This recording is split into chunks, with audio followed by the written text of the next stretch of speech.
This video explores alleged paranormal accounts and folklore for educational and entertainment purposes. Viewer discretion is advised. Some events may be based on personal testimony and are not proven scientific facts. Hello everyone, and welcome to the channel. Today, we're diving into one of the most haunting and debated stories in paranormal history. Where is the Annabelle doll now? Forget what you've seen in the movies. This is the real account, based on interviews, public records, and what's been reported by paranormal researchers.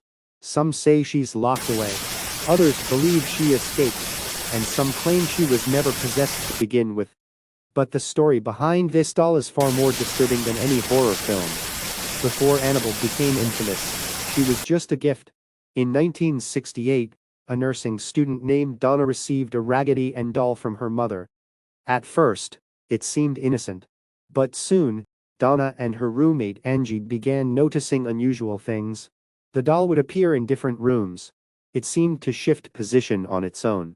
And then, they began finding handwritten notes on parchment paper, notes that read, "Help us." No one in the apartment owned parchment paper. Donna's friend Lou reported a disturbing experience. He said he awoke from sleep, paralyzed, and later found scratches on his chest. He believed the doll was responsible. Seeking help, they contacted a medium, who claimed the spirit of a young girl named Annabelle Higgins had attached itself to the doll. But when Ed and Lorraine Warren, two well-known paranormal investigators, got involved, the story took a darker turn. According to the Warrens, the spirit in the doll wasn't a little girl at all. It was a demonic entity. They believed it was using the doll as a conduit, not a host, to manipulate and eventually possess one of the humans around it. To contain the threat, they removed the doll from the apartment and brought it to their occult museum in Monroe, Connecticut. There, they locked it in a glass case, accompanied by a chilling sign warning, "Positively do not open." Whether you believe the story or not, the Warrens treated the doll with extreme caution and never allowed it to be handled again. The Warrens' cases have sparked global debate. While many support their work, others say it was sensationalized or lacked scientific proof. Skeptics argue the Annabelle case could be a mix of confirmation bias, fear, and folklore.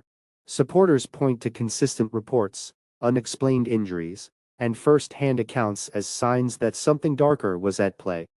But one thing is certain, the Annabelle story took on a life of its own, especially after Hollywood got involved. In the Conjuring universe, Annabelle appears as a creepy porcelain doll, one that slams doors, haunts children, and causes chaos. But in real life, she's a soft cloth, Raggedy Ann doll, simple, sweet-looking, and far more unsettling because of how harmless she appears. Hollywood fictionalized many parts, but the original case still resonates with people around the world. And in 2020, a rumor reignited that fear in a whole new way. In August 2020, a rumor began spreading across TikTok and Twitter: Annabelle had escaped. The story exploded, but the source? A mistranslation of a Chinese article about actress Annabelle Wallis, who starred in the Annabelle films. Someone misread the article, and suddenly, the internet believed the real doll had gone missing from her case. YouTubers, conspiracy theorists, and paranormal fans ran wild with theories. She escaped her case. She was taken by the church. The government is hiding her. Tony Spera, Ed and Lorraine's son-in-law and the current caretaker of the Warrens Museum, released a video immediately, showing the doll still inside her case. He said clearly, "Annabelle has not escaped. She's safe and secure." The Warrens Occult Museum has been closed to the public since 2017, due to local zoning laws. But Tony Spera still maintains the collection privately. Only a few people are allowed inside, and the exact status of many items, including Annabelle, is kept secret for security reasons. Tony has posted videos of the doll in its glass case, showing that she remains under supervision. But some viewers still ask, is that really her or just a replica? And so, the mystery continues.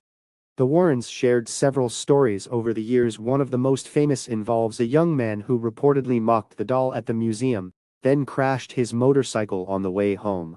He died. His girlfriend survived and said they had been laughing about the doll minutes before the crash. There are also reports of people fainting, becoming violently ill, or feeling watched near Annabelle's case. None of these claims are independently verified, but they've become part of her legend. Whether these are urban legends, cautionary tales, or genuine events is still debated to this day. Whether or not you believe in spirits or demons, Annabelle taps into something deeper: the fear of invisible forces, of evil hiding in plain sight, of objects that seem harmless, but aren't. She represents the idea that fear doesn't need to scream. Sometimes, it whispers from behind a glass case. So where is Annabelle now? Most likely, she's still behind the thick glass, at a museum few can enter. But her story reminds us how legends grow, how fear spreads, and how sometimes the scariest stories are the ones no one can prove.